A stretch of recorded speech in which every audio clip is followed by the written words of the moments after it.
Meet Saints head coach Dennis Allen, a man who has seen it all this season. The Saints have been up and down more than a yo-yo on a trampoline. But guess what turned the tables for Coach Allen and the black and gold? Just for Wins, the winning formula for your hair and your team. Brought to you by the fine folks at Who Dat Confessional. We've got the before and after, and let me tell you, it's like night and day. Dennis Allen went from cleanup to touch up, all thanks to the amazing power of Just for Wins. Just for Wins is not your ordinary hair dye. It's a secret weapon every coach, player, and superfan needs. It is like having a lucky charm right on your head, literally. Since Dennis Allen used Just for Wins, the New Orleans Saints are on a 2-game winning streak. Coincidence? We think not. So remember, when the going gets tough and you need an extra boost, don't look any further. It's time to get your hair in the game with Just for Wins. From the fine folks at Who Dat Confession. Hey, don't let these tears fool you. It's all dog around this mug. I'm good.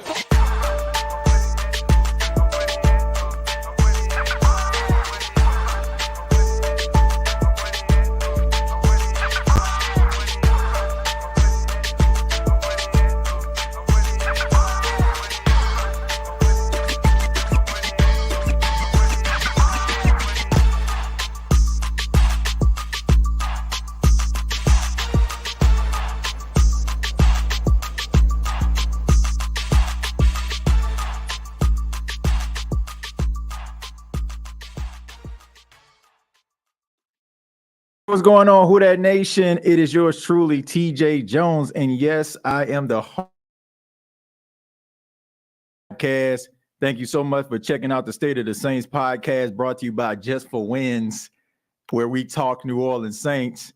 And on this edition, we're going to be talking about the Saints' Week 9 victory over the Chicago Bears and putting this victory to bed as we look forward to week number 10 versus the Minnesota Vikings. But shouts out to everybody here. Hope everyone had a good weekend.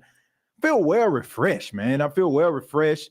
I don't know what was going on yesterday, man. I was not feeling well, which was the reason I had to kind of cut the show short, but feel a little better today. Feel well rested. I think the daylight saving time thing actually did the trick. Just getting that extra bit of sleep. I like this whole, time falling back so you can get that extra hour of sleep, but I do not like the fact that it gets dark around 5:30, 6 o'clock. Like, I cannot stand that. It feels like your whole day is just completely wasted. But I'm not here to waste anybody's time. But we're going to get right into it and talk a little bit about the Saints' victory over the Chicago Bears. Look, yesterday, if you're actually listening to this on a Monday afternoon, we're here live. Yesterday was a good game. It was an up and down game, of course, a classic New Orleans Saints type game where they look stagnant coming out. And then in the second half, they look like the best team in football. Look, I understand that they went up against a team that had 2 wins. And I know some Saints fans are probably looking at this like, man, we let a team that only had 2 wins hang around. But we already know all of these guys are professional. No matter how talented your team may be, like if your team was the Philadelphia Eagles or some of these other top teams that got really good records, or your team is struggling, any team can be any other team on any given Sunday. And you can tell the Chicago Bears wanted to win this football game. They threw everything they possibly can at the New Orleans Saints. And when a game first started, you normally when teams win the coin toss, they defer. But the Chicago Bears elected to get the football because they wanted to hit the ground running. And they put together a really good drive. And shouts out to the young Tyson Bagent. Earlier in the game, he was using his arm, using his legs in order to keep the Chicago Bears in front and keeping it competitive. But, of course, in the second half, when the Saints made their adjustments, you started to see there's levels to this. And we seen this young quarterback struggle. He was throwing interception after interception. And I feel bad for Tyson Bagent because I know some people are probably going to look at that and say that the guy's not very good. But you have to take into account, man, the defense that was being played. And, I think this kid has a bright future. And I think I've seen a lot of good things in Tyson Bagent. And if you're a Bears fan listening to this right now. But the New Orleans Saints, they did what they needed to do. They needed to win the football game, and they did just that. And I know Who Dat Nation, we probably look at games like this, and we looked at the game last week, and we're like, man, well, look who the Saints played. They played the Colts with Gardner Minshew, no Anthony Richardson. They played the Chicago Bears with Tyson Bagent and not Justin Fields. But I'm not going to poo-poo on this victory. Neither am I going to poo-poo on the victory from last week, because if the Saints would have lost any one of those games, we would have thought the sky is falling. And also, when we were electing to talk about at the beginning of the season, when we were predicting games, we all were like, man, the Saints going to win this, the Saints going to win this, the Saints going to win this. So let me ask you this, like, for all those out here that are skeptical about wins and all that, did you take that into account that the Saints had an easy schedule at the beginning of the season? So if the Saints would have won this game regardless, I just didn't understand. Like, if they would have won this game, which they did, what difference would it have made if the Saints would have, the Saints are doing what we expect for them to do when we were given predictions. So, I mean, we can't just have it both ways. And I can understand people's skepticism about embracing this team. But if you look at the New Orleans Saints, man, I mean, all of the years that we've been tortured by the injury bug, when we have a level of excitement when it comes to this team, and we start looking at the off-season predictions, and we start to get all excited about the schedule and this, that, and the third, and then all of a sudden they go into the season and just bad luck just hits this team. Injuries to significant players, and trying to figure out ways to try to win with guys that are undrafted, unproven guys. But it looks like the tables have turned, and the injury bugs and the injury gods are finally working in the favor of the New Orleans Saints. Now, I'm not saying that I'm excited or happy that anybody is hurt. That's just not the case. All right, I'm not. I like to see Justin Fields play. I like to see Anthony Richardson play. I want to see these guys contribute to their team. But when you look at what the New Orleans Saints are faced with and how lucky they are when it comes to the injury bug hitting some of these other teams, you have to believe that the Saints have a chance to not only win the division, but also host a playoff game and maybe even have a deep run in the playoffs. Like, this is insane, because regardless to who they play, more than likely they're probably going to be playing a team with a significant injury to a key position. For the last 3 weeks, the New Orleans Saints have been facing backup quarterbacks. Like, it's insane. Like, you go from Gardner Minshew, then you go from Gardner Minshew to Tyson Bagent, and now you're going from Tyson Bagent, and now you're going to go up against probably Dobbs or Hall, Jared Hall. So it's amazing how this is coming together for the New Orleans Saints. And like I said, it's unfortunate for the other teams, but it's fortunate for the Saints because they actually play in these teams. And that is why the Saints have got to capitalize on this. And I'm not going out on a limb when I say this.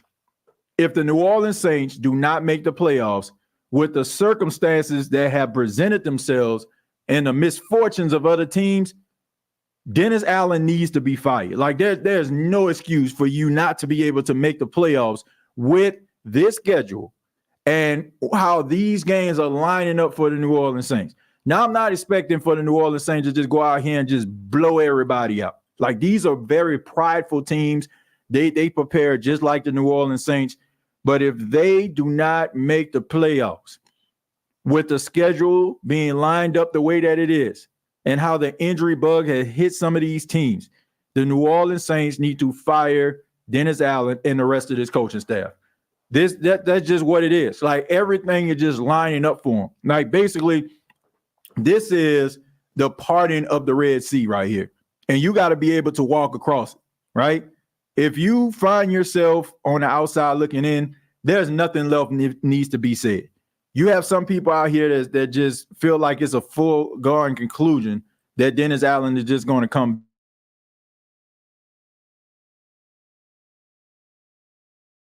Hard sell for Mickey Loomis to sell Dennis Allen for a third year to the Who Dat Nation. I mean, it has to get done. Like, you have to win the division. You have to be in the playoffs. If you don't, man, change is needed in New Orleans. Because, I mean, what more do you need to see? But anyway, I mean, look, all in all, they played pretty decent. I looked at the game. I checked it out.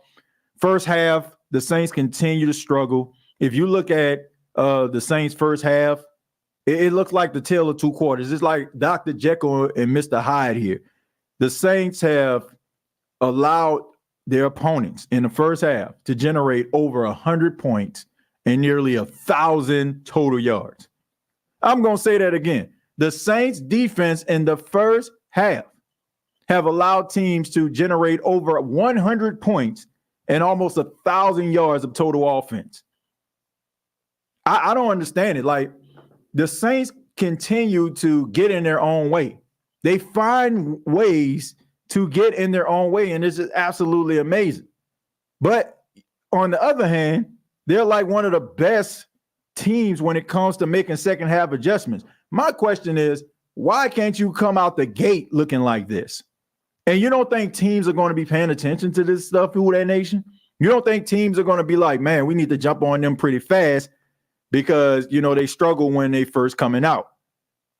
The teams that they go up against seem to always have a really good script to open up the first series of the game as well as the first half. But then when everything kind of gets settled down and those 15 minutes of halftime, they come back out and they look like the best team in football. I just don't understand it. And that's one of the reasons why it is hard for me to embrace Dennis Allen as the head coach. Look, no matter how much winning goes on in New Orleans, I still feel like it's going to be inconsistent. And we are basically just setting ourselves up for failure. Like, if they did not play the Chicago Bears, even though I'm excited they won and you play the teams that you lined up against, but you played against the Chicago Bears and you allowed them to hang around and give them hope. And that is the biggest issue with the Saints, the giving teams hope. Like, if a team is kind of shorthanded, you got to go ahead and jump on them quick. You got to make sure that you leave little doubt that they're going to win this game. And if you do that, then you can become one of the best teams in the league. I like what I saw from the defense in the second half. I mean, Paulson Adebo, I mean, it goes without saying he's going to be in the NFC Defensive Player of the Week, justifiably so. I'm looking at Carl Granderson. He's getting better every single week. But the Saints, man, they could have used a guy like Chase Young. I know some Saints fans, like, they didn't want to go that route. They were saying, oh, man, I don't know about that. I don't understand why, because Chase Young is one of the best young pass rushers in the league. And I would be willing to give up a second-round pick for a guy like Chase Young. Some of you that probably wouldn't want to go that route is because y'all love shiny new toys. Some of y'all just love a shiny new toy, right? I mean, a guy that's in college that never been tapped into, and he comes into, the league, and you can see him with your favorite team uniform on, and, like all the other players and stuff that have been in the league for quite some time. Oh, man, we don't want them. We want the shiny new toy. Look, Chase Young would have been a difference maker in the Saints uniform. This guy has had a little bit of some injuries, but I think it had a lot to do with the fact that, with the Commanders and everything that was going on right there, the handling of him, I feel like he probably could have ended up playing, but the organization really didn't want him to. They were kind of like putting him here on the side. I just think that if you bring a guy like Chase Young in here, he would have been a huge difference maker. No disrespect to Cam Jordan, but Cam Jordan at this stage of his career, I'm not looking for him to be that complimentary guy to a young Carl Granderson. I'm looking at Cam Jordan to provide leadership and also be able to provide some level of production. Not as much production as he was when in his prime, but some solid production nevertheless. And it's time for some of these young cats to be able to step up. And right now, it just seems like the New Orleans Saints are allowing teams to gash them in a running game. And I just think that also when it comes to the pass rush, they're not getting home more times than not, because now you have the secret is out when it comes to Carl Granderson. And now teams are looking at trying to neutralize him, and nobody else is really stepping up right now. So I just think that the pass rush is going to end up hurting the New Orleans Saints if they can't find it somewhere. So to me, I think it would have been a really good decision going after Chase Young. Once again, I just think that, when you look at a guy like Chase Young, he checks all the boxes. He's a really good pass rusher. He's a dominant guy. I mean, he'll be a tough out at this stage of his career for any offensive lineman. But I just don't understand why people would be like, no, not him. Besides the fact that, he been in the league for a while.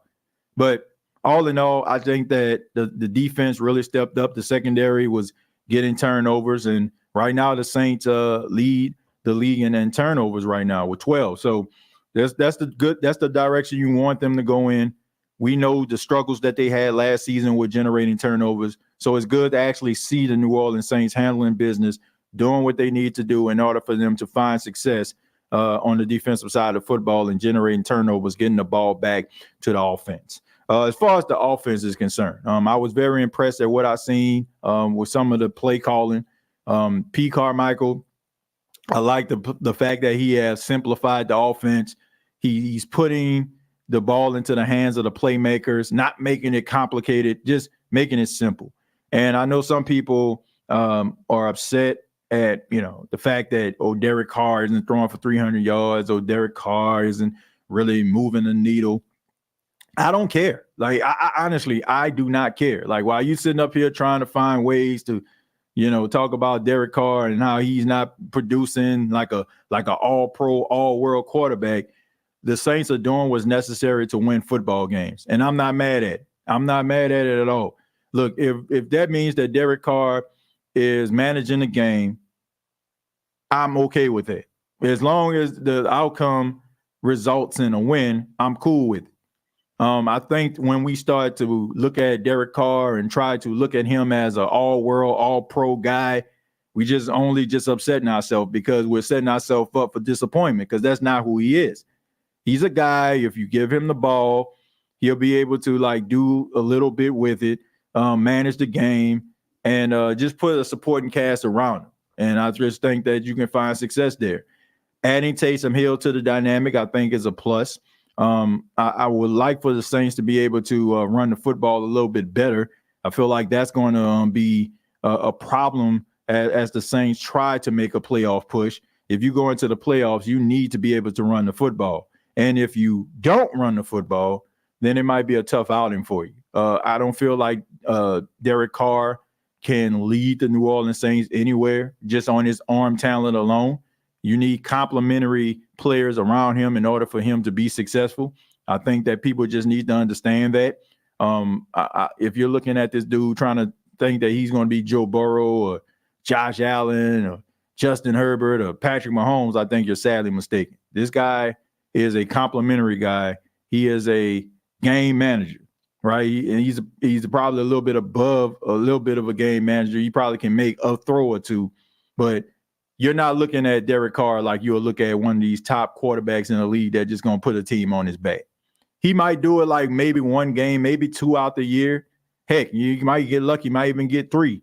But he's not a guy that's going to consistently be the reason why your team win. And as long as people just think that, I just think they're setting themselves up for failure. I think that you will be much happier when you understand who Derek Carr is as a quarterback. But let me go ahead and I'm going to open up the phone lines. I'm going to take a few calls here, try to see what you all think about the game on yesterday. Ask that you keep your comments to a minimum, and we'll just go from there. But let me go ahead and read some of your comments while we're trying to get some people to chime in. It says, I think everyone is upset because when Groupie is put in a game sealing situation, he ends up missing a kick. Earlier in the game, he nailed a 55-yarder, but then 47 damn near lined up, he missed.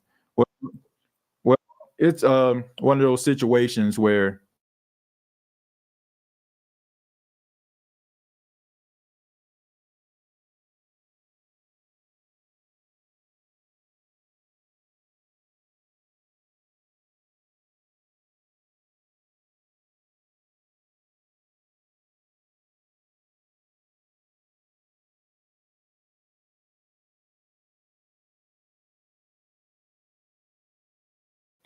all right, sorry about that, folks. We actually going to have to cut the show just a tad bit short. I actually have an emergency meeting I have to get to, folks. So I apologize for that. I'm probably going to have to re-adjourn this for a little bit later. Something extremely important came up due to here at the radio station. So I'm going to go ahead and cut this show short. I'll be back probably later on this evening to finish up and take your phone calls then. I apologize, everybody, but it's extremely important. All right. We're going to go ahead and sign off. Sorry about this. Till next time, all I got to say is, who dat? I'll see you all.